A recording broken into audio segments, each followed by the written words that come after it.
ባሏን ቀማኋት በእውነተኛ ታሪክ ላይ የተመሰረተ ከፊያሜታ አምሃ።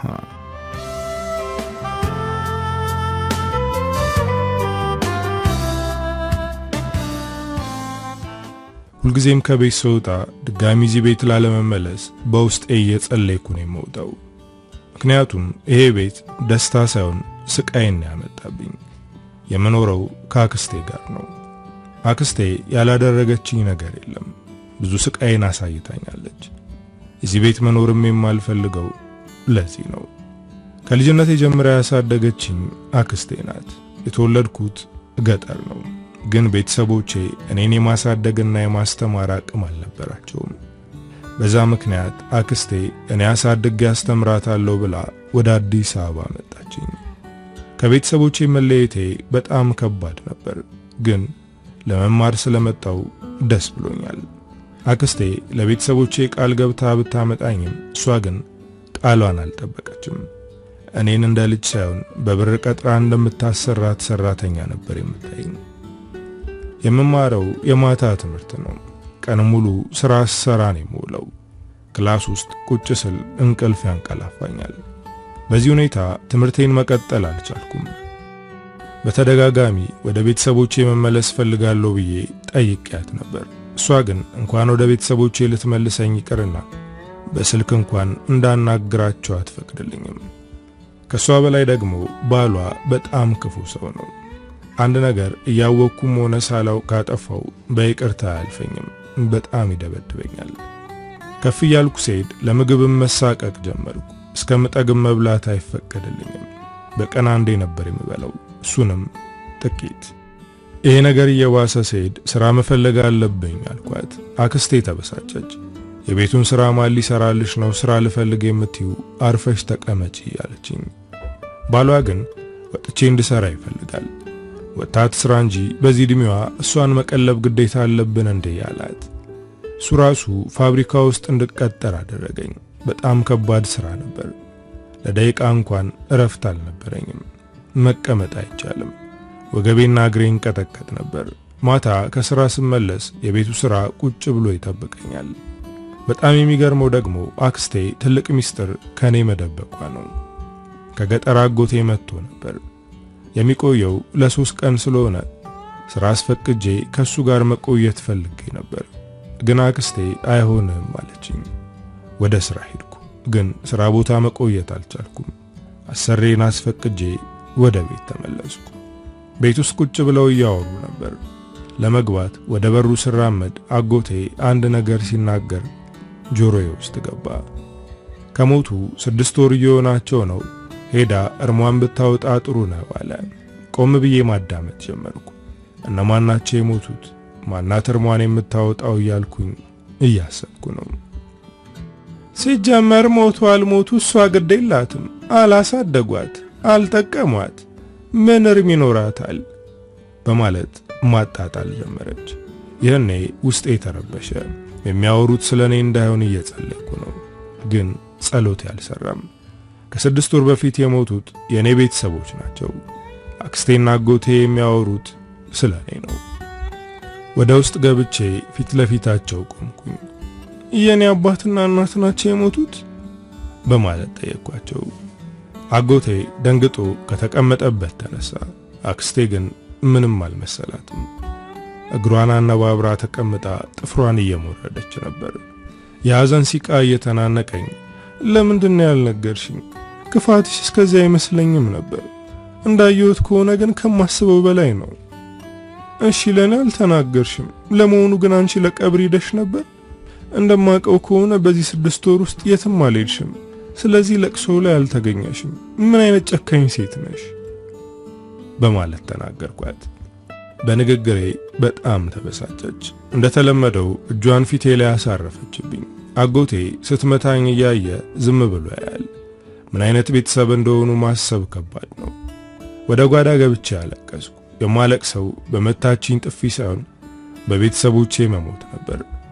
ከዚህ ሲኦል ኑሮ አምልጬ ወደ እነሱ ለመሄድ አስብ ነበር፣ ግን አሁን የሉም። በጣም ናፍቀውኝ ነበር። ለተወሰነ ቀን ወደ ሥራ መሄድ አልቻልኩም። ምክንያቱም ጥሩ ሁኔታ ላይ አልነበርኩም። አብረውኝ የሚሰሩት ጓደኞቼ እኔን ለመጠየቅ ቤት ድረስ መጥተው ነበር። የመጡት ሳይነግሩኝ ነው። ሰላም የምትባለው ጓደኛዬ ስለምታውቀው ሁሉንም ይዛቸው መጣች። የዛ ቀን አክስቴ ያደረገችው ነገር በጣም አሳፍሮኝ ነበር። ሁልጊዜም በአፍረት አንገቴን እንድደፋ ነው ያደረገችኝ። እነሱ ሲመጡ ቤት ውስጥ አልነበረችም። ሻይ አፍልቼላቸው እየጠጡ ነበር። እነሱ የመጡት እኔን ለማጽናናት ነበር። እሷ ስትገባ ደነገጥኩ። ፊት ለፊት ቆማ ቤት ውስጥ ምን እየተካሄደ ነው? እናንተ እነማን ናችሁ አለች። ሁሉም ደነገጡ። እኔም ፈገግ ለማለት እየሞከርኩ አክስቴ ጓደኞቼ ናቸው፣ እኔን ለመጠየቅ ነው የመጡት አልኳት። እነሱ ከሄዱ በኋላ የሆነ ነገር እንደምታደርገኝ ያውቃለሁ። ግን እኔ አሁን የፈራሁት እዚሁ ጓደኞቼ ፊት የማይሆን ነገር እንዳታደርግና እንዳትናገር ነበር። አሁኑኑ ከቤት ውጡ፣ የኔ ቤት የማንም ኮተታም መሰብሰቢያ አይደለም አለች። እንደዚህ ቀን አፍሬ አላውቅም። አንገቴን አቀረቀርኩ። እነሱም ደንግጠዋል።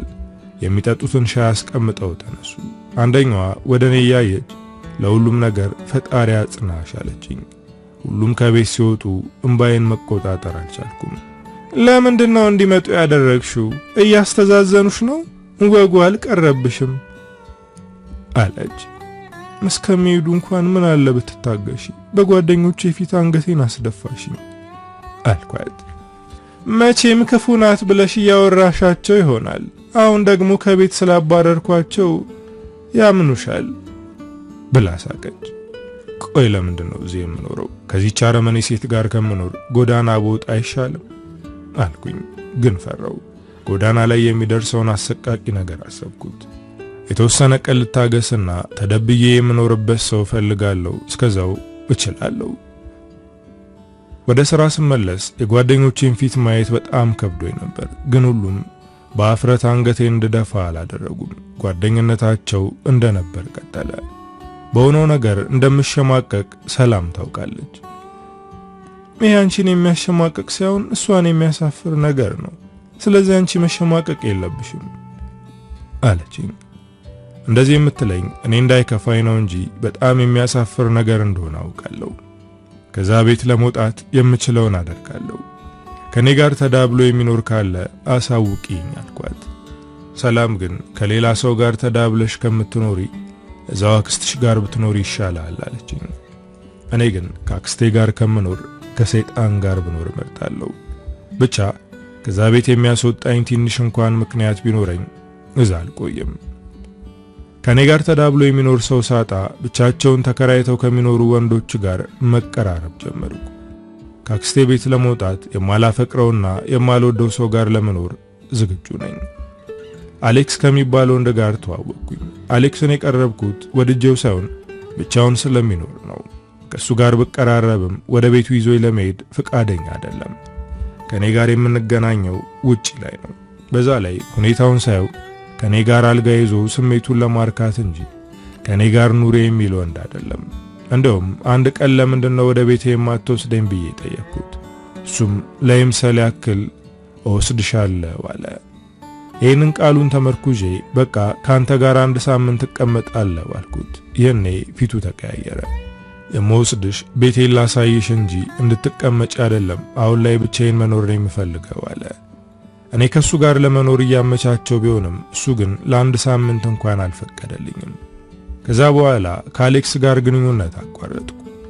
ከሱ ጋር ብለያይም ወደ ቤቱ የሚያስገባኝ ሌላ ወንድ መፈለጌን አላቆምኩም። ድጋሚ ሌላ አክሊሉ የሚባል ወንድ ጋር ግንኙነት ጀመርኩ። አክሊሉ ሰዓሊ ነው። ቤቱ ብቻዬን መሆን የሚያስደስተኝ ስዕል የምስለው ቤቴ ውስጥ ስለሆነ አልወስድሽም አለኝ። በየጊዜው ወንድ የምቀያየረው አብሬ መኖር ስለምፈልግ እንደሆነ ሰላም ታውቃለች። ታይቅርብሽ፣ በሽታ ላይ ተወድቂያለሽ፣ ይልቅ ከዚህ የተሻለ ስራ ፈልጊና ብቻሽን መኖር ጀምሪ አለችኝ። እሱን ለማድረግ ለኔ በጣም ከባድ ነገር ነው። አንድ ቀን በምሽት ሁሉም ከተኛ በኋላ በረንዳ ላይ ቁጭ ብዬ እያሰብኩ ነበር። ከዚህ ቤት ወጥቼ ራሴን እንዴት መቻል እንዳለብኝ ባውጣ ባወርድ መፍትሄ አጣው። ያክስቴ ባል ድንገት መጥቶ ከጎኔ ቁጭ አለ። ደንግጬ ተነሳው። አትደንግጪ ቁጭ በይ አለ በተረጋጋ መንፈስ። መረጋጋቱን ሳይ ተመልሼ ተቀመጥኩ። እዚህ ቤት መቀመጥ እንደከበደሽ ያየው ነው። አክስትሽ በጣም ኃይለኛና ክፉ ናት አይደል አለ። የራሱን ክፋት ደብቆ ስለሷ ክፋት ሲናገር አናደደኝ። እሷ ብቻ ሳትሆን አንተም ለኔ ጥሩ አይደለህም አልኩት።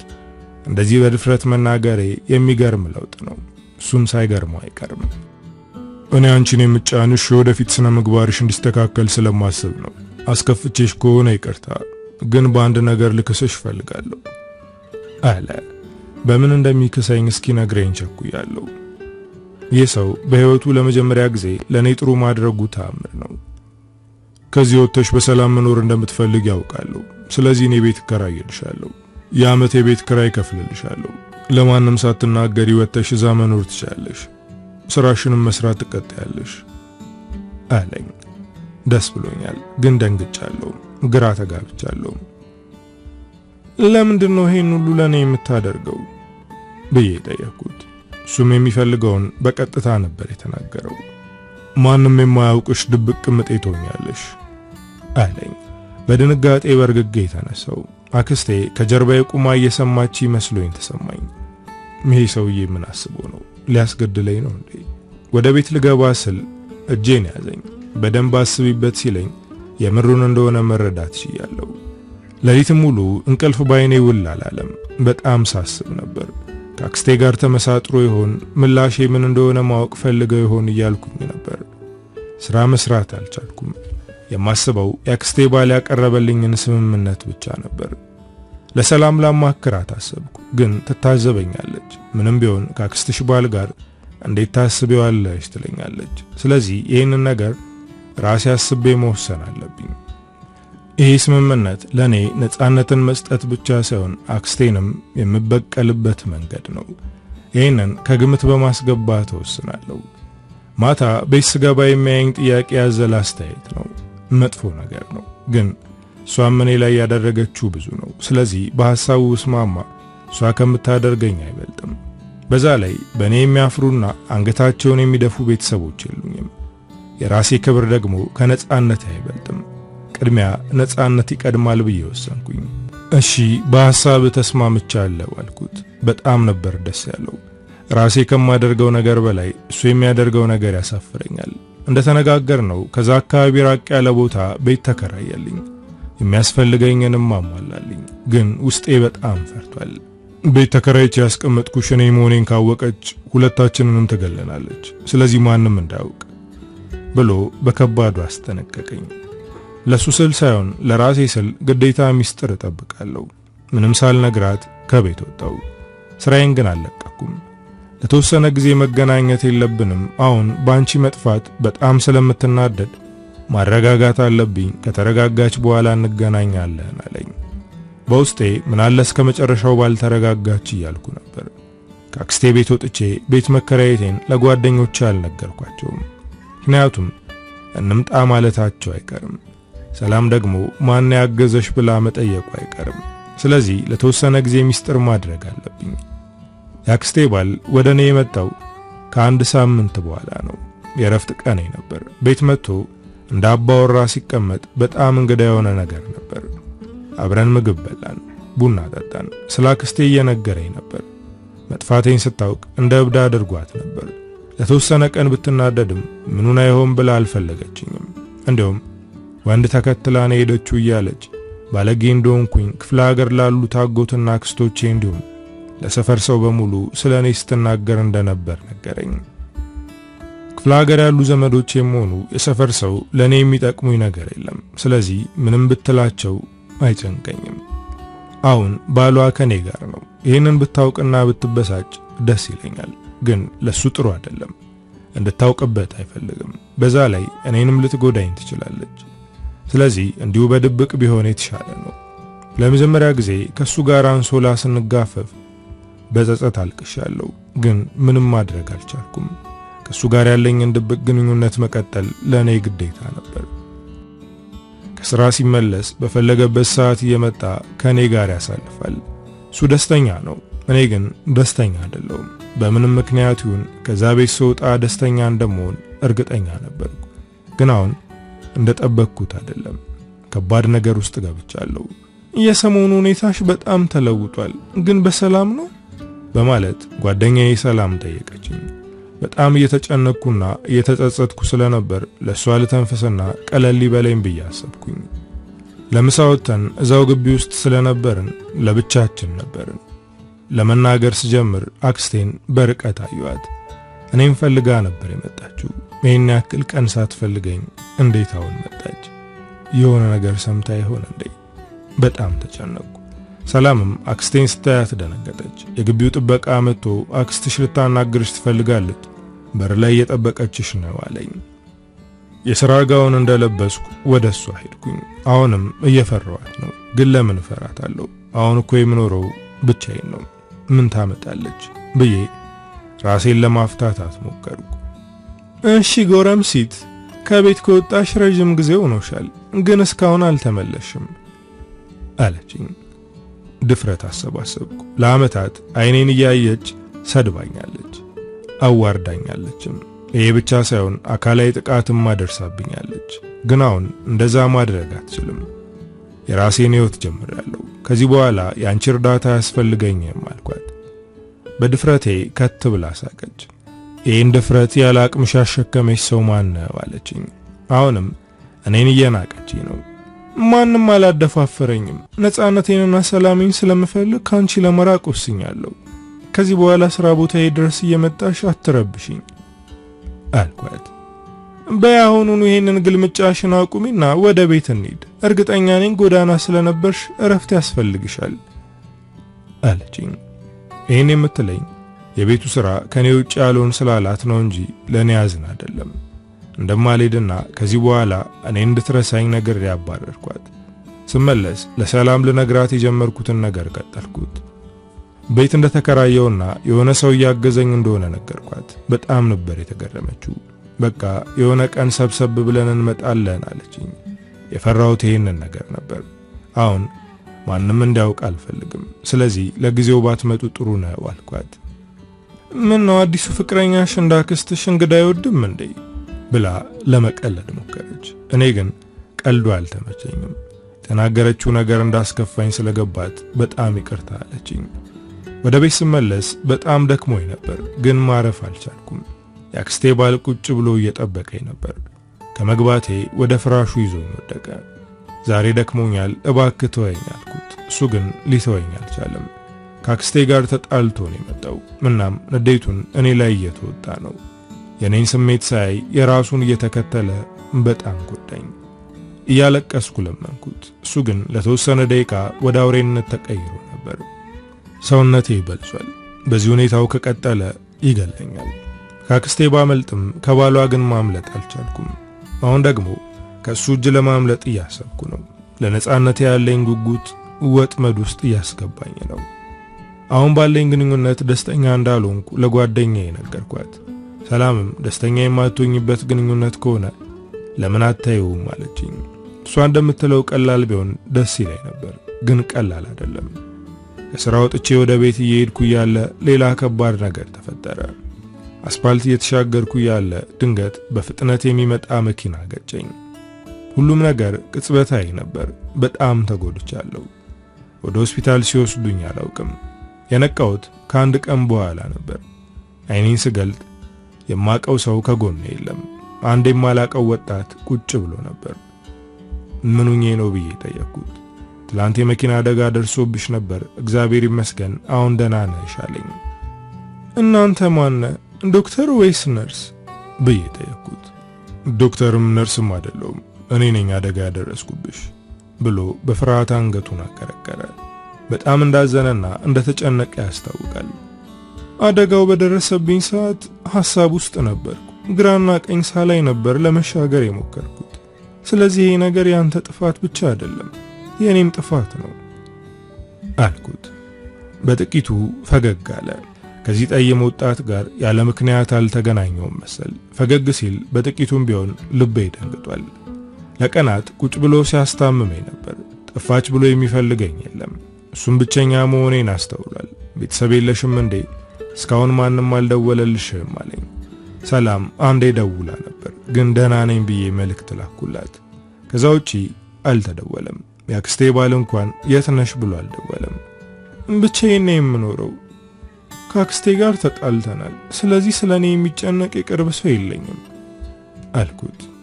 ስለዚህ በጣም ጠንካራ ሴት ነኝ እያልሽ ነው ማለት ነው አለ።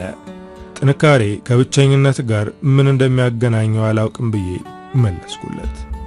ከጀርባ ወይም ከጎናቸው አብሯቸው የሚቆም ቤተሰብ ወይም የኔ የሚሉት ሰው የሌላቸው ሰዎች በጣም ጠንካራ ናቸው፣ ምንም ነገር በራሳቸው ማድረግ ይችላሉ ብሎ መለሰልኝ። ነፃነቴን እንጂ ብቸኝነቴን አልወደውም። ብቻዬን ማድረግ የምችል አይመስለኝም። ለዛም ነው ከአክስቴ ባል ጋር የምጃጃለው። የሆዴን በሆዴ አድርጌ በዝምታ እየተመለከትኩት ነው። የአክስቴ ባል ቅምጥ መሆኔን ካወቀ ይታዘበኛል። ስለዚህ የቤቴን ክራይ ራሴ እንደምከፍልና የማንም ቅምጥ እንዳልሆንኩኝ ነው ማወቅ ያለበት። ከሆስፒታል ስወጣ ወደ ቤት ይዞኝ ሄደው እሱ ነው። እግሬ መንቀሳቀስ ስለማይችል መንከባከብ የሱ ግዴታ ነው። ግን በጣም ፈርቻለሁ። የአክስቴ ባል ከመጣ ሌላ ነገር ይፈጠራል የሚለው ነገር አሳስቦኛል።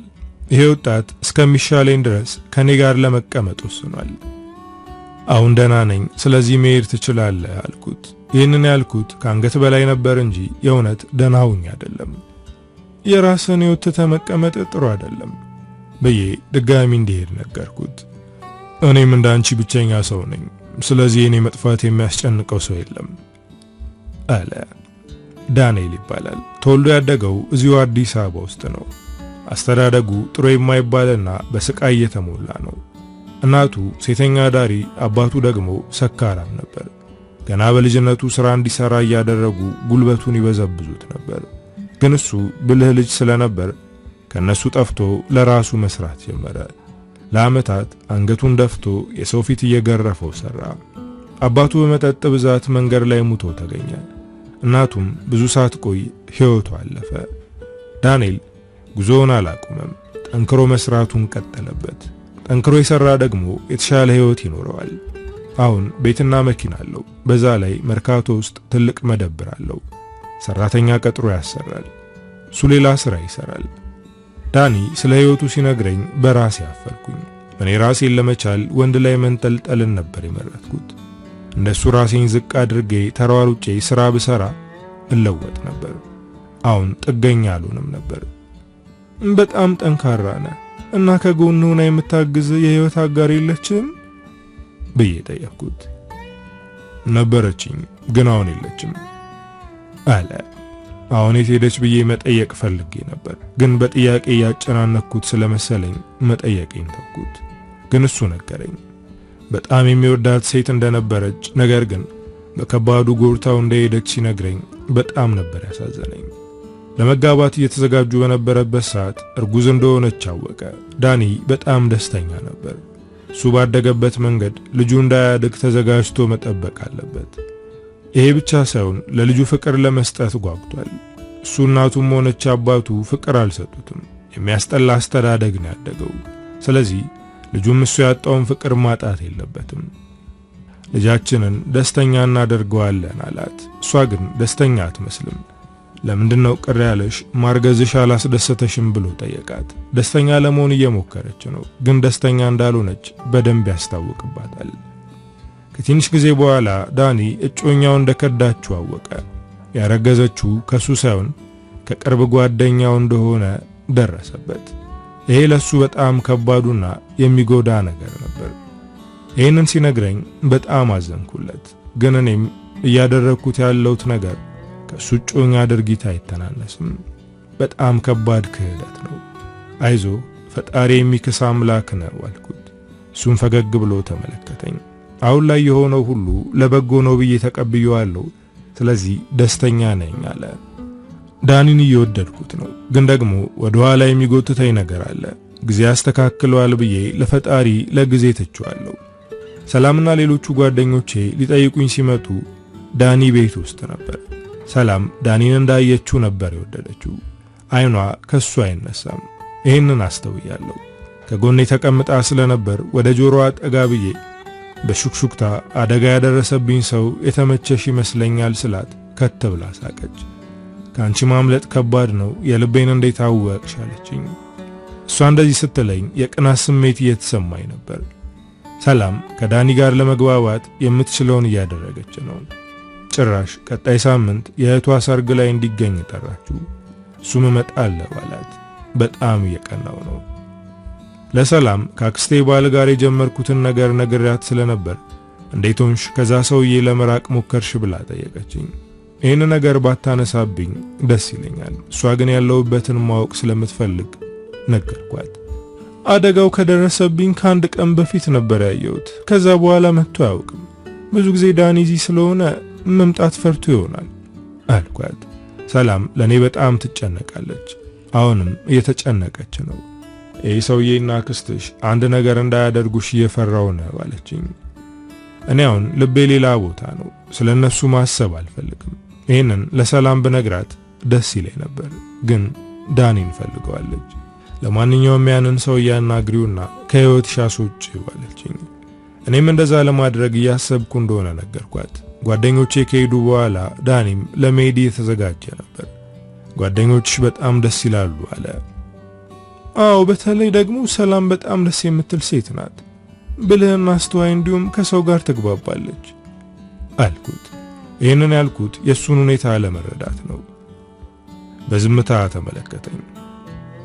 አዎ ሰላም ደስ የምትል ናት፣ ግን ካንቺ አትበልጥም አለ። ውስጤ በድንጋጤ ተናወጠ። አመሰግናለሁ አልኩት። መጥቶ ጉንጬን ሳመኝ።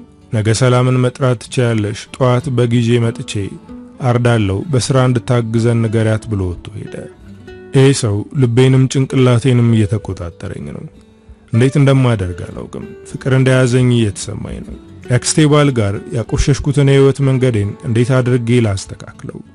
ካሁኑ መጨነቅ ጀመርኩ። በነጋታው ለሰላም ደውዬ ስራ አስፈቅዳ እንድትመጣ ነገርኳት። ዳኒ እንደሚኖር ስነግራት ባንዴ ነበር እሺ እመጣለሁ ያለችው። ሰላም ከዳኒ ጋር በጣም እየተቀራረበች ነው። የምታደርጋቸው ነገሮችና ሁኔታዋ በጣም እንድቀና እያደረገኝ ነው። እሱ ደግሞ ቀለል ያለ ነው። ከሷ ጋር በቀላሉ ተግባብቷል። ያወራሉ፣ ይስቃሉ። እኔ ዝም ማለት ጀመርኩ። ምን ነው አመመሽ እንዴ ብሎ ጠየቀኝ። እንዳላመመኝ ነገርኩት። ዳኒ ከሷ ጋር ይሳቅ ይጫወት እንጂ አይኑ እኔ ላይ ነበር። በጉ ታርዶ ለምሳ ተዘጋጀ። ምሳ ለመብላት ስንጀምር የአክስቴ ባል እንዴት ዋላችሁ ብሎ ገባ። በጣም ነበር የደነገጥኩት። እነሱም ከተቀመጡበት ተነስተው ሰላም አሉት። የአክስቴ ባል ነው ብዬ አስተዋወቅኳቸው። እነሱ ደግሞ ጓደኞቼ እንደሆኑ ነገርኩት። የደረሰብኝን አደጋ ስነግረው እንደደነገጠ እያስመሰለ ነበር። መጎዳቴ ምንም እንደማይመስለው አውቃለሁ፣ ግን ይህን ያክል ማስመሰሉ ገርሞኛል። ሰላም ወደ እኔ ጠጋ ብላ እኔ ዳኒን ይዤው ልውጣ፣ አንቺ እሱን አናግሪው አለችኝ። በሐሳቧ ተስማማው። ከወጡ በኋላ ለምን ሻልኳት እያልኩ መቆጨት ጀመርኩ። ዳኒና እሷ አብረው መውጣታቸው እያስጨነቀኝ ነው፣ ግን አሁን ከዚህ ሰው ጋር ያለኝን ነገር መጨረስ አለብኝ። እስካሁን ላደረግከው ነገር አመሰግናለሁ። ከዚህ በኋላ ምንም እንድታደርግልኝ አልፈልግም። እዚህ እንድትመጣ አልፈልግም። ግንኙነታችን መቋረጥ አለበት ስለው ከት ብሎ ሳቀ። ይሄ በህልምሽ የምታልሚው ነው። እኔ ገና ካንቺ ልጅ ይኖረኛል እያልኩ እያሰብኩ ነው። አንቺ ደግሞ ግንኙነታችንን ለማቋረጥ እያሰብሽ ነው አለ። ልጅ ሲል ደነገጥኩ። ይህ ሰውዬ ምን አስቦ ነው? ህይወቴን ለማበላሸት ነው አላማው? በቃኝ፣ ከዚህ በላይ ካንተ ጋር መሆን አልፈልግም አልኩት። እሱ ግን በሐሳቤ አልተስማማም። እንደውም ዛሬ እዚህ እኔም ማድረው አለ። እንደዚህ ታምሜ ሌላ ፍላጎት ይኖርሃል ብዬ አላስብም አልኩት። አሁን እኮ ደህና ነሽ፣ በዛ ላይ እኔ ስደባብስሽ ትፈወሻለሽ ብሎ ፈገግ አለ። ይሄ ፈገግታው ያበሳጫል። እባክህ እስከሚሻለኝ እንኳን እረፍት ስጠኝ፣ ከዛ በኋላ እንነጋገራለን አልኩት። ትንሽ ካሰበ በኋላ እሺ ትንሽ ጊዜ ተውሻለሁ፣ ግን የማይሆን ነገር ለማድረግ ከሞከርሽ ህይወትሽን አበላሽዋለሁ ብሎ አስፈራርቶኝ ወጣ። ምን አይነት ህይወት ውስጥ ነው ያለሁት? እድሜ ልክኝ ስቃይ የምታሳየኝ ለምንድነው ብዬ ፈጣሪን እያማረርኩት ነበር። ዳኒ ሰላምን ሸኝቶ ተመልሶ መጣ። ያክስትሽ ባል የት ሄደ? ቅድም እኮ በደንብ አልበላም፣ ትንሽ ቆይቶ አይሄድም ነበር አለ። እንደ ደበረኛ አስተዋለው ወዲያው ነበር። ወደኔ ተጠግቶ ደህና አይደለሽም? ምን ነው አክስትሽ የሆነችው ነገር አለ ብሎ ጠየቀኝ። የለም፣ ግን የሚያስጠላ ስሜት እየተሰማኝ ነው። ህይወቴን ራሴ በምፈልገው መንገድ መምራት አልችልም። ከልጅነቴ ጀምሮ ነፃነቴ እንደናፈቀኝ ነው ቆይ ምን አይነት እድል ነው ያለኝ በማለት ስቅስቅ ብዬ አለቀስኩ። ወደ ደረቱ አስጠግቶ አቀፈኝ። ለምንድነው እንደዚህ የምታለቅሽው? ማን ያስከፋሽ አለ። በህይወቴ ለመጀመሪያ ጊዜ ምቹና ነፃነት ያለው ቦታ ውስጥ እንዳለው ተሰማኝ። የዳኒ እቅፍ ለኔ ትክክለኛው ቦታ እንደሆነ እየተሰማኝ ነው። እባክህ ምንም አትጠይቀኝ፣ ዝም ብለህ ቀፈኝ አልኩት። እሺ አቅፍሻለሁ፣ ግን አንድ ነገር ልንገርሽ። ለመጀመሪያ ጊዜ ልቤ በደስታ ተሞልቷል። ጠረንሽ ውስጤ ላይ የሰላም ንፋስ እንዲነፍስ እያደረገኝ ነው አለ። ይህ ስሜት እኔም ጋር አለ፣ ግን የኔ ፍርሃት የተቀላቀለበት ነው። ሁለታችንም እንደዛ እንደተቃቀፍን ተኝተን አደርን። ጠዋት መንጋቱን ሳይ ምን አለ ባልነጋ አልኩኝ። እንደዚህ ተቃቅፈን ለዘላለም ብንኖር ብዬ ተመኘው። ግን ሰላም በጠዋቱ በራችንን አንኳኳች። ዳኒ ተነስቶ ከፈተላት። ከሥራ ስመለስ ነው የምመጣው ብለሻል ነበር እንዴ ብዬ ጠየቅኳት። እሷም ለአንድ ሳምንት እንዳስፈቀደችና እኔን እስከሚሻለኝ እንደምታግዘኝ ነገረችኝ። ይህ ነገር አላስደሰተኝም። ሰላም ይህንን የምታደርገው ዳኒን ለማጥመድ እንደሆነ ገብቶኛል። ላንቺ የምታስብልሽ ጓደኛ አለችሽ፣ በጣም እድለኛ ነሽ አለ። እኔም ደስተኛ ለመምሰል እየሞከርኩ ነው። እንደገመትኩትም ሰላም ዳኒን ለመቅረብ የራሷ ለማድረግ እየሞከረች ነው። እሷ ወደ ሱቅ ስትወጣ ዳኒ አንድ ጥያቄ ጠየቀኝ። በጣም ደብሮሻል፣ የምትስቂውና የምታወሪው ከአንገት በላይ ነው። ምን ሆነሽ ነው? ሰላም እዚህ መኖሯ ደብሮሻል እንዴ ብሎ ጠየቀኝ። እንዴት እንደዚህ ታስባለህ? ሰላም እኮ የምወዳት ጓደኛዬ ናት። አብራኝ ስለሆነች ደስ ብሎኛል አልኩት። ግን አትመሲም ብሎ ድጋሚ ተናገረ። በዚህ ንግግሩ ትዕግስት አላሳየሁትም። ለምን ትጨቀጭቀኛለህ? በቃ ተወኝ አልኩት። እንደዚህ ተናድጄ ስለተናገርኩት ግራ ተጋባ። እኔ እኮ የጠየኩሽ ቀለል አድርጌ ነበር፣ አንቺ ግን በጣም ተናደድሽብኝ አለ። አሁንም ንዴቴ አልበረደም ነበር። እንደውም ሰው አያስፈልገኝም፣ አንተም እሷን ብትሄዱ ጥሩ ነው አልኩት። ወደ እኔ ተጠግቶ እጄን በመያዝ እሺ እኔ ሰላምን ይዣት እወጣለሁ፣ ግን በዚህ ሁኔታ እንዳትናገራት፣ ጓደኛሽ ታዝንብሻለች። በኋላ ስትረጋጊ የሚቆጭሽን ነገር እንድታደርጊ አልፈልግም ብሎ አረጋጋኝ። ሰላም ስትመለስ አንቺና እኔ ወጣም በልብሎ ይዟት ወጣ። ይባስ ያቀራረብኳቸው ነው። ይሄ ቅናት በዚህ ከቀጠለ ራሴን እንደሚጎዳኝ እርግጠኛ ነኝ። ስቅስቅ ብዬ አለቀስኩ። እንባዬ ጭንቀቴን አባባሰብኝ እንጂ አላቀለለልኝም። ዳኒ ሰላምን ሸኝቶ ተመለሰ። የተናገርኩትን ነግሯት ይሆን ብዬ ተጨንቄያለሁ። እሱ ግን አልነገራትም። ይዣት የወጣሁት በንዴት የማይሆን ነገር ተናግረሽ ጓደኛሽ እንዳታስከፊያት ብዬ ነው። ስለዚህ አታስቢ፣ ለሰላም ምንም የተናገርኩት ነገር የለም አለ። ዳኒ ሕይወቴ ውስጥ የጎደለውን ሁሉ የሚሞላ ሰው ነው። ካለውበት ነገር ነፃ የሚያወጣኝና ደስተኛ የሚያደርገኝ ብቸኛው ሰው ነው። በጣም አመሰግናለሁ። በሕይወቴ ለመጀመሪያ ጊዜ የሚረዳኝን ሰው አገኘው አልኩት። ከዚህ በኋላ ብቻሽን አይደለሽም። ዳኒ እስከምድን ከጎኔ ነበር። እኔን ለመንከባከብ ብዙ ነገር አድርጓል። ሲሻለኝ ወደ ሥራ ለመመለስ አስቤ ነበር። ግን እሱ ሥራው ይጎዳሻል፣ እንደ በፊቱ ለረጅም ሰዓት መቆም አትችይም፣ ስለዚህ እኔ ላንቺ የሚሆን ሥራ ፈልግልሻለሁ፣ እስከዛ ወጪሽን እሸፍናለሁ አለኝ። ከዚህ በላይ ለኔ ሌላ ተጨማሪ ወጪ እንዲያወጣ አልፈለኩም ነበር። እሱ ግን በጭራሽ እኔ ያልኩትን የሚሆነው ብሎ ከሥራ እንድቀር አደረገ። እኔም ቤት ተቀመጥኩ። አልፎ አልፎ ዳኒ እየመጣ ይጠይቀኛል። በቀን በቀን ስልክ እየደወለ ያወራኛል። ያክስቴ ባልም እየመጣ የሚፈልገውን አግኝቶ ይሄዳል። የዚህ ሰውዬ ነገር እያስጠላኝ ነው። ከዚህ በኋላ የፈለግከውን ማድረግ ትችላለህ፣ ግን ወደ ቤቴ እንዳትመጣ ብዬ ተናገርኩት። እሱ ግን እገልሻለሁ ብሎ አስፈራራኝ። አስፈራርቶኝ ከወጣ በኋላ እያለቀስኩ ያለ ዳኒ መጣ። ትንሽ ቀደም ብሎ መጥቶ ቢሆን ይገናኝ ነበር፣ ግን እግዚአብሔር አውጥቶኛል። ማልቀሴን ሲመለከት ምን ሆነሽ ነው ብሎ ጠየቀኝ። የሆንኩትን አትጠይቀኝ፣ ግን ዝም ብለህ እቅፍ ውስጥ አስገባኝ አልኩት። እሱም የጠየቅኩትን አደረገ። እቅፉ ውስጥ አስገባኝ። ከአክስቴ ባል እቅፍ ወጥቼ ወደ ዳኒ እቅፍ ገባው። ያኛው ገሃነም ነው፣ ይሄ ደግሞ ገነት። በዝምታ አቅፎኝ ቆየ። ስረጋጋ ጠብቆ ድጋሚ ጠየቀኝ። የሆንሹን ንገሪኝና አብረን እንፍታው፣ ከዚህ በኋላ ከዓይንሽ አንድ ዘለላ እንባ እንዲፈስ አልፈልግም አለ። ብነግረው ደስ ይለኝ ነበር፣ ግን ከሰማ በኋላ ከኔ ጋር የመሆን ፍላጎት አይኖረውም።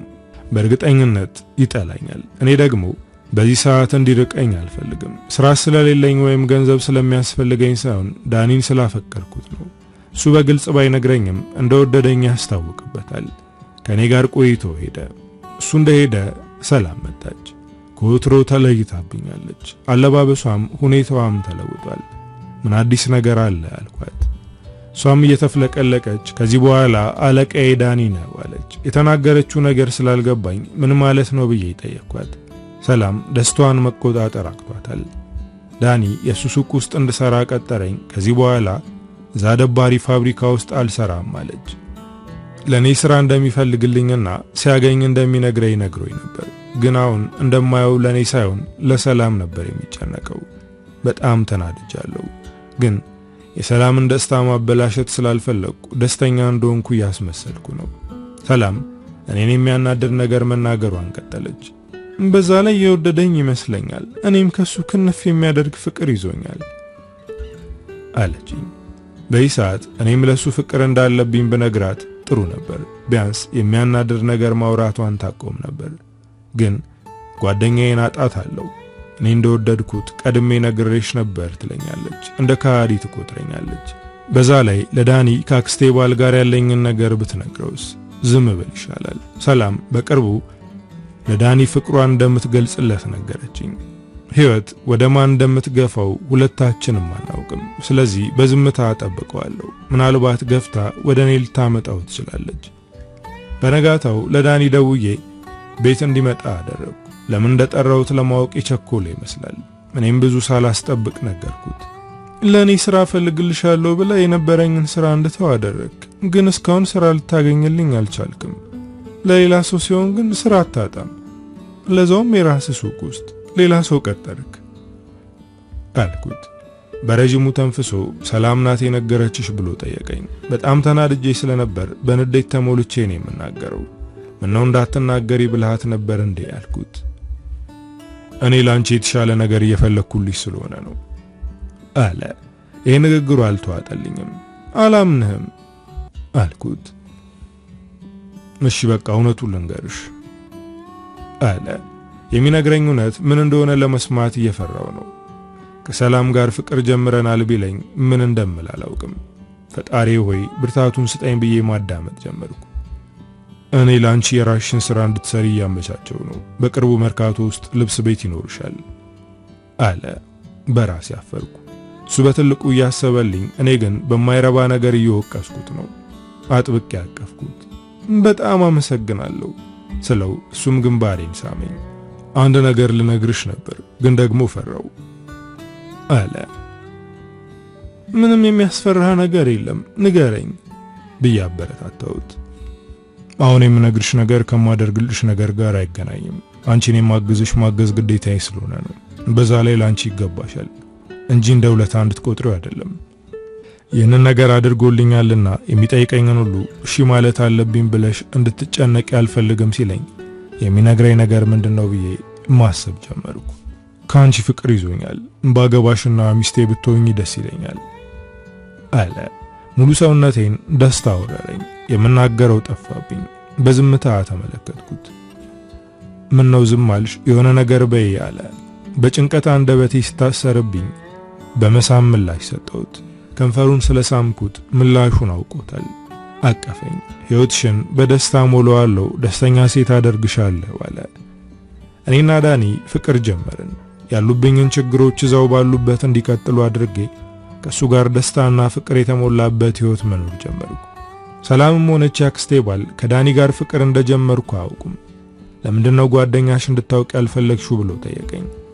ቀስ ብለን ነግራታለን፣ ግን አሁን እንድታውቅ አልፈልግም። በዛ ላይ ለሰዎች ግልጽ የሆነ ነገር እንደማይበረክት ታውቃለህ ብዬ ጉንጩን ሳምኩት። ግን ባንቺና በኔ ግንኙነት ውስጥ ያልጠራ በጉም የተሸፈነ ነገር እንዳለ እየተሰማኝ ነው ሲለኝ በድንጋጤ ተብረከረኩ። ገላይን ከሌላ ወንድ ጋር እየተጋራ መሆኑን አውቆ ይሆን እንዴ ብዬ ፈርቻለሁ። የአክስቴን ባል ከህይወቴ ማስወጣት አልቻልኩም። ይህን ነገር ካወቀ እንደ ቆሻሻ ያየኛል።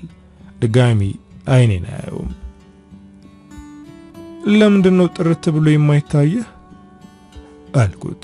እሱም በረጅሙ ተንፍሶ ጣሪያውን እየተመለከተ ካንቺ ፍቅር ይዞኛል፣ ግን ደግሞ የሆነ ነገር እንዳለ እየተሰማኝ ነው። ምንም ነገር ይሁን የደበቅሽው ነገር ካለ ንገሪኝ። ከዚህ በኋላ ድጋሚ አልጠይቅሽም አለ። እኔ ግን ምንም የደበቅኩ ነገር የለም ብዬ ዋሸሁት። ምናልባት ሰላም ነግራው ይሆን እንዴ? ብትነግረው ከኔ ጋር ተቃቅፎ አይተኛም ነበር። ስለዚህ እንዲሁ ተጠራጥሮ ይሆናል። ከአክስቴ ባል ጋር ያለኝን ነገር መቋጨት ስላለብኝ በነጋታው በድፍረት ወደ አክስቴ ቤት ሄድኩኝ። ሁለቱም እኔን ሲያዩ ተገርመዋል። እሱ መገረም ብቻ ሳይሆን ደንግጧል። የመጣሹ መኖሪያ አተሽ ነው ወይስ ጥለሽ የሄድሽውን ቆሻሻ ልብሶች ለመውሰድ ነው ብላ ሾፈችብኝ። አሁን ድሮ የምታሰቃያት ሴት አይደለሁም። ስለዚህ መፍራትም ሆነ መደንገጥ የለብኝም ብዬ አንገቴን ቀና አድርጌ መናገር ጀመርኩ። የመጣሁት ካንቺ ጋር ሰላም ለማውረድ ነው። ምንም ቢሆን አክስቴ ነሽ። ምንም ብታደርጊ አሳድገሽኛል። ስለዚህ ካንቺ ጋር መቀያየም ሆነ መራራቅ አልፈልግም አልኳት። ባሏ አይኑ ከኔ ላይ አልተነቀለም። በጥርጣሬ እየተመለከተኝ ነው። አክስቴ ያለማቋረጥ እየሳቀች ነው። በጣም የተረጋጋሽና አስተዋይ ሆነሻል። ማን የልብ ልብ እንደሰጠሽ አላውቅም። እርዳታዬን ፈልገሽ ከሆነ እንደ በፊቱ አንገትሽን ደፍተሽ መኖር ከቻልሽ መመለስ ትችያለሽ አለች። አሁን ላይ የማንም አገልጋይ አይደለሁም። የራሴ ልብስ ቤት አለኝ። እርዳታም አያሻኝም። ስለዚህ የመጣሁት ለሰላም ነው። አንቺ ሞንሽ ባለቤትሽ አላግባብም ቢሆን ረድታችሁኛል ብዬ ከተቀመጥኩበት ተነሳው። እሱም ተነስቶ ፊት ለፊቴ በመቆም ገላሽን ሽጠሽ ልብስ ቤት ስለከፈትሽ የምናጨበጭብልሽ መስሎሽ ከሆነ ተሳስተሻል አለ። ንግግሩ ቢያናድደኝም መረጋጋት አለብኝ። ገላይን ሽጬ ሳይሆን የወደፊቱ የትዳር አጋሬ ነው ይህንን ነገር ያደረገልኝ። ከዚህ በኋላ ብቻዬን አይደለሁም። ስለዚህ ከናንተ ጋር ሰላም መሆንና ዝምድናችን እንዲቀጥል ነው የሚፈልገው። ከዚህ በፊት የነበረው ነገር ሁሉ ከዚህ በኋላ አይቀጥልም ብያቸው ወጣሁኝ። እሱ ተከትሎ ይመጣ። በጣም ተናዷል። አስቆመኝ። የወደፊት የትዳር አጋሬ የሚባል ነገር የለም። አንቺ የኔ ነሽ፣ ልጅ ትወልጅልኛለሽ፣ ካልሆነ ግን አንቺንም ያ ሰውዬሽንም እገላችኋለሁ አለ። አይኑ በጣም ያስፈራል። ግን እኔም በድፍረት አፈጠጥኩበት።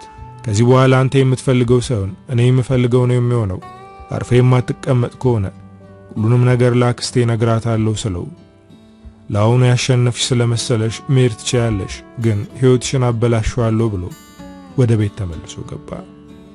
ማስፈራሪያ የሰራ ይመስለኛል። ወደ ቤቴ ስመለስ በረጅሙ ተነፈስኩ። ከዚህ በኋላ ከዳኒ ጀርባ የማደርገው ምንም ነገር አይኖርም። የሚገባውን ፍቅር ለመስጠት እምችለውን ሁሉ አደርጋለሁ። ልብስ ቤቱን ሲያሳየኝ ሰላምም አብራ ነበረች። እጄን ይዞኝ ነበር። እናም ሁኔታችን ግራ አጋብቷታል። ይህን ነገር ስታውቅ በጣም እንደምትጎዳ አውቃለሁ፣ ግን ምንም ማድረግ አልችልም።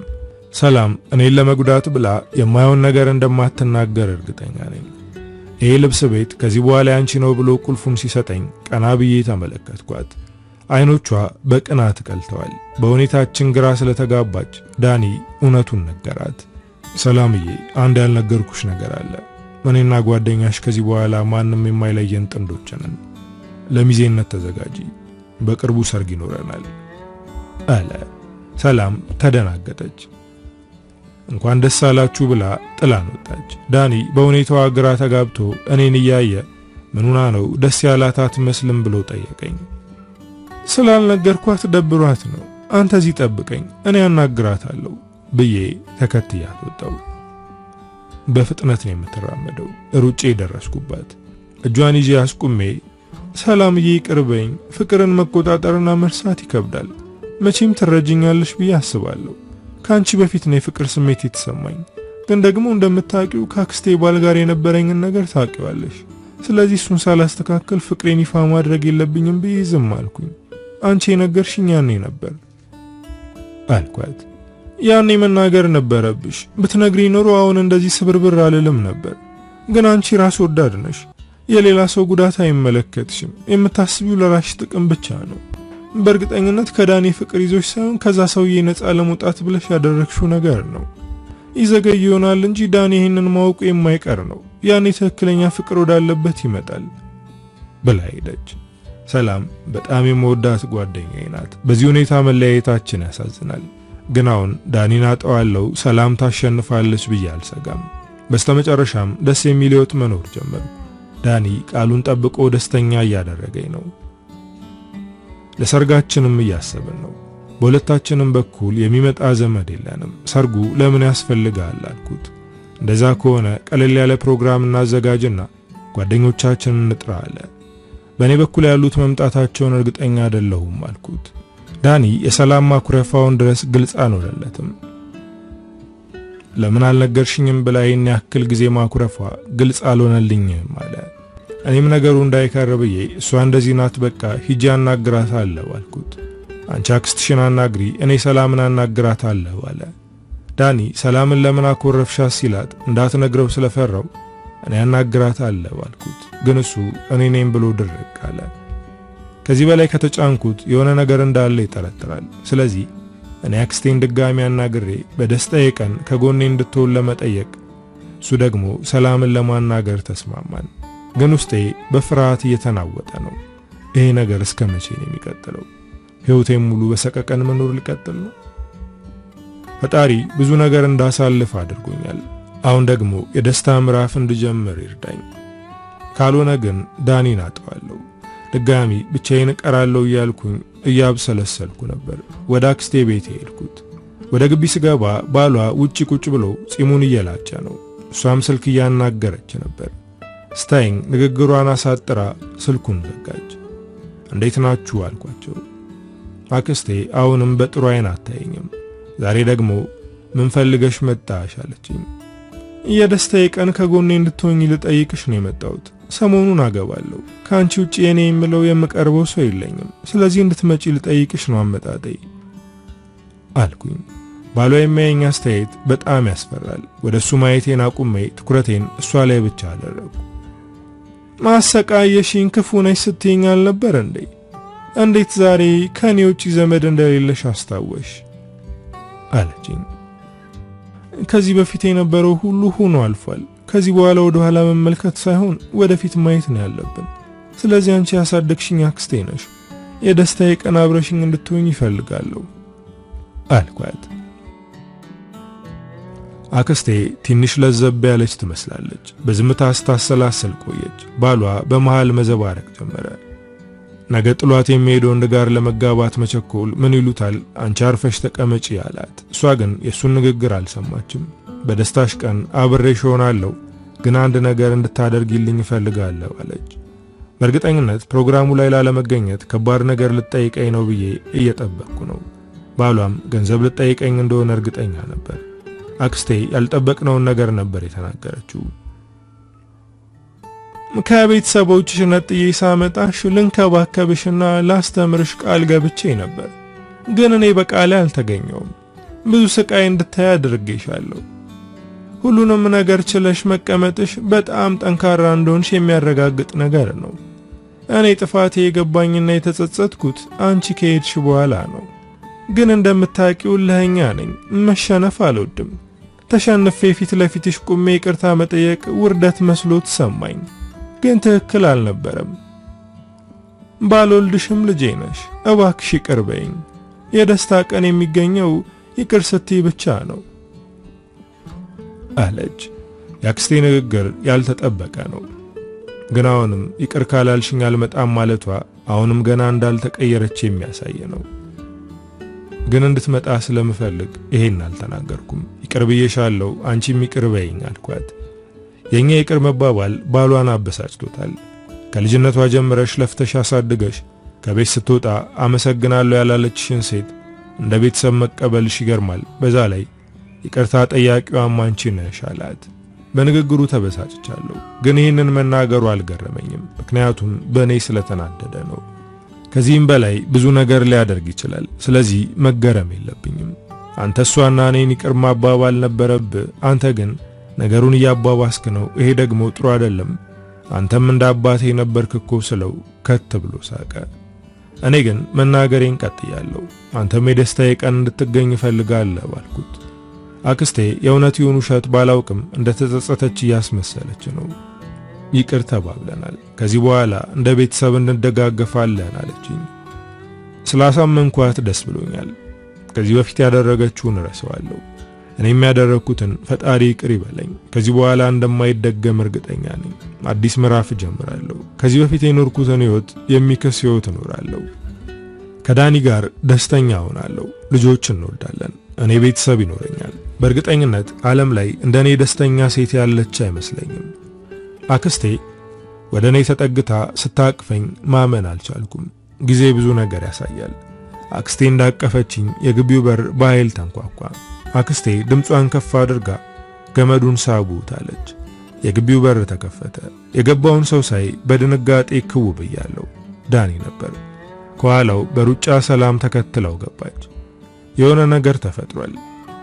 ጉልበቴ እየተብረከረከ ነው።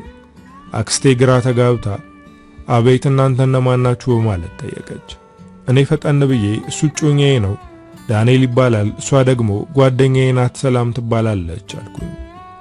ታዲያ የሁሉ በር መደብደብ ለምን አስፈለገ? በስርዓት መተዋወቁ አይሻልም? በማለት ተናገረችው። ዳኒ በንዴት እንደ ሰዓት የሚነዱት አይኖቹን እኔ ላይ ተክሎ መናገር ጀመረ። ምን አይነት ባለጌና ወራዳ ሴት ነሽ? አይኔን እያየሽ የተጎዳሽና ሰው የሚያስፈልግሽ መስለሽ ጎዳሽኝ አለ። ወደ ሰላም ዞር ብዬ ተመለከትኩ። እሷ ምንም አይነት የድንጋጤም ሆነ የፍርሃት ስሜት አይታይባትም። በእርግጠኝነት ስለኔ ነግረዋለች። ምላሴ እየተሳሰረ ምን አደረኩ? ምንድነው ያጠፋሁት ብዬ ጠየቅኩት። አሁንም የምታሳዝን ሴት መስለሽ ምን አጠፋው እያልሽ ነው? ገላሽን ከሌላ ወንድ ጋር እያጋራሽ ነበር። የኔ ብቻ ሴት መስለሽኝ በሙሉ ልቤ ወድጄሽ ነበር። ምን አይነት ባለጌ ሴት ነሽ? ብሎ በኃይል ተሞልቶ ሲናገር የአክስቴ ባል በድንጋጤ ከተቀመጠበት ተነሳ። አክስቴ ደግሞ ፊት ለፊቴ ቆመች። ጎረምሳው ተረጋግታ አናግራት፣ ያለችው እኮ እኔ ጋር ነው፣ ስነ ስርዓት ይኑርህ አለችው። ይቺ ሴት ለዓመታት እኔ ላይ ብዙ ነገር አድርጋለች። እኔም የሚያስጠላ ነገር አድርጌባታለሁ። ግን አሁን ለኔ ጥብቅና እየቆመች ነው። ዳኒ ወደ እሷ ጠጋ ብሎ እኔም ብቻ ሳይሆን አንቺንም ክዳሻለች፣ ምክንያቱም የባልሽ ቅምጥ ነበረች አላት። አክስቴ በድንጋጤ ወደ እኔ ዞራ አየችኝ። ምንም አይነት ማብራሪያ ብሰጣት የሚለወጥ ነገር ስለማይኖር ዝም ማለት ይሻላል። ይሄ ነገር ከአቅሜ በላይ ስለሆነ መቆጣጠር አልችልም። ልቤ ድንጋይ የተጫነው ያክል እየተሰማኝ ነው። አክስቴ እኔን ምንም ሳትናገር ወደ ዳኒ ዙራ እያየች ምንም ብታደርግ እኔ ፊት እንደዚህ እንድትናገራት አልፈልግም አለችው። ዳኒ ምራቁን ተፍቶብኝ ወጣ። ወደ ሰላም ተጠግቼ የልብ ጓደኛዬ መስለሽ ነበር፣ አንቺ ግን ጠላቴ ነበርሽ አልኳት። ፈገግ ብላ ዳኒ እንደኔ አይነት ጥሩ አፍቃሪ እንጂ እንዳንቺ አይነቱ ሸታም ሴት አትገባውም ብላ ዳኒን ተከትላ ወጣች። አሁን ሶስታችን ብቻ ቀረን። ተፋጠን እየተያየን ነበር። አክስቴን ምን ብዬ ይቅርታ እንደምጠይቃት አላውቅም። እሱ የአክስቴን እጅ ይዞ እቺን ሴት ታውቂያታለሽ፣ ሰይጣን ናት፣ አታላይ ነው፣ ከዛ ደግሞ እናገራለሁ እያለች በማስፈራራት አብሬያት እንደሆነ አደረገችኝ ብሎ እሷን ለማሳመን እየሞከረ ነው። ለፍቺ ተዘጋጅ፣ እስከዛው ግን ከቤቴ ወጣውኑኑ ብላ ጮኸችበት። አንቺ የተረገምሽ ሕይወቴን በጠበጥሽው ብሎ ተናግሮኝ ወጣ። እሱ ሲወጣ እኔ መናገር ጀመርኩ። መጀመሪያ ላይ ጥያቄ ያቀረበልኝ እሱ ነበር። ከዚህ ቤት ለመውጣት የነበረኝን ፍላጎት ተጠቀመበት። ቤት ተከራይቼ ያኖርሻለሁ አለኝ። ወደ አልተስማማውም ነበር፣ ግን አንቺ የማይሆን ነገር ማድረግሽን ስትቀጥይ በሐሳቡ ተስማማው። ቤት ተከራየልኝ። የማይሆን ስተት ሰራው። ዳኒ ወደ ህይወቴ ሲገባ ይሄንን ነገር ለማቆም ፈልጌ ነበር፣ ግን ማስፈራራት ጀመረ። እኔንና ዳኒ እንደሚገለን ሲናገር ፈርቼ ነበር፣ ግን በዛ አልቀጠለም። ከዚህ በኋላ የሚያስቸግረኝ ከሆነ ላንቺ ሁሉንም ነገር እንደምናገር ስነግረው አርፎ ተቀመጠ። ይሄ ይቅር የማይባል ነገር እንደሆነ አውቃለሁ። በጣም ጎድቼሻለሁ። ከዚህ በኋላ እኔን አታየውም፣ ተመልሼም አልመጣም። ግን እባክሽ ይቅር በይኝ አልኳት። ሁለታችንም ተጎዳድተናል። ያንቺም የኔም ስለት በከባዱ አድምቶናል። ግን ይሄንን ነገር አንቺ ላይ ብቻ መፍረድ አልችልም፣ ምክንያቱም ባሌ ልክስክስ መሆኑን አውቃለሁ። ከአንቺ ጋር ብቻ ሳይሆን ሌሎች ሴቶች ጋርም እንደሚልከሰከስ አውቃለሁ። ግን ሲያስፈራራሽ ለኔ መናገር ነበረብሽ። ምንም ያክል በጎዳሽ በዚህ ጉዳይ ልታጠቂኝ አይገባም ነበር አለች። እንደዚህ አዝናና ተሰብራ አይቻት አላውቅም። ለካስ ኃይለኛና ክፉ ሰውም ያዝናል፣ እንደዚህ ስብርብር ይላል። ልጅ ያለው አክስቴ የሚያሸንፋት ነገር እንደሌለና እንደማታዝን ነበር የሚሰማኝ። ግን እውነታው ለሁሉም ነገር መስበር ያለው። በጣም ይቅርታ ብዬ እያለቀስኩ ከግቢ ወጣው። እያለቀስኩ ወደ ዳኒ ሱቅ ሄድኩኝ። ሲሄድ ሰላም እቅፏ ውስጥ አስገብታ እያጽናናችው ነበር። ሲያየኝ ተናደደ። ምን ፈልገሽ ነው ብሎ በንዴት ጮኸብኝ። ያደረኩት ነገር ከባድ ነው፣ ግን ለመናገር ስለፈራው ነው። አንተን እንደሚጎዳ ሲነግረኝ ፈርቼ ነበር አልኩት። እሱ ግን እኔን ማዳመጥ አልፈለገም። በቃ ከዚህ በኋላ ተይኝ፣ የሰጠውሽን ይዘሽ ከኔ ራቂ ያለኝ። ሰላም እባክሽ አሁን ጥሩ ሁኔታ ላይ አይደለም ከዚህ ሂጂ ብላ ተናገረችኝ።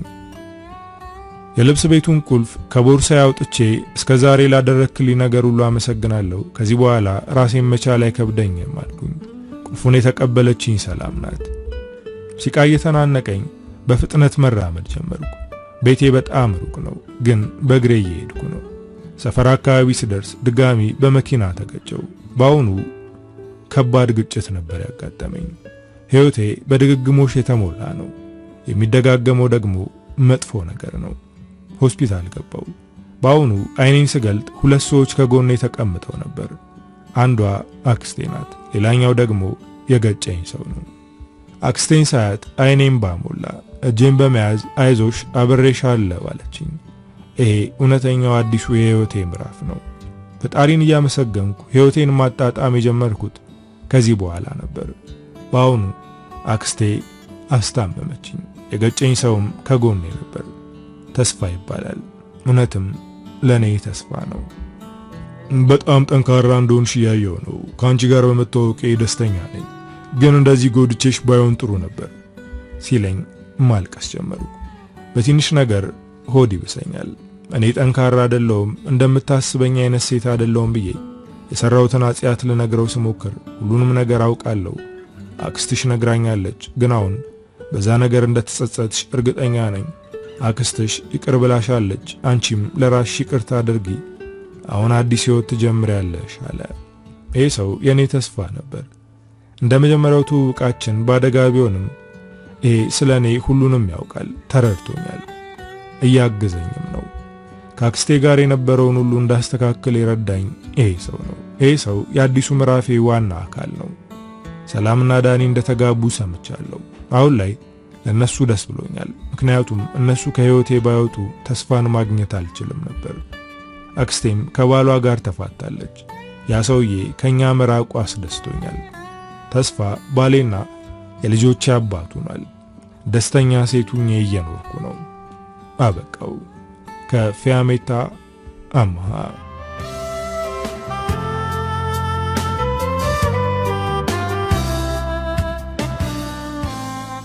እንግዲህ ወዶቼ ለዛሬ ይዤላችሁ የመጣሁት ታሪክ የሰማችሁትን ይመስላል። ታሪኩ እንደወደዳችሁትና በርካታ ቁም ነገሮችን እንዳገኛችሁበት እምነቴ ነው። ቻናሉን ሰብስክራይብ፣ ቪዲዮውን ላይክ ማድረግ እንዳትረሱ።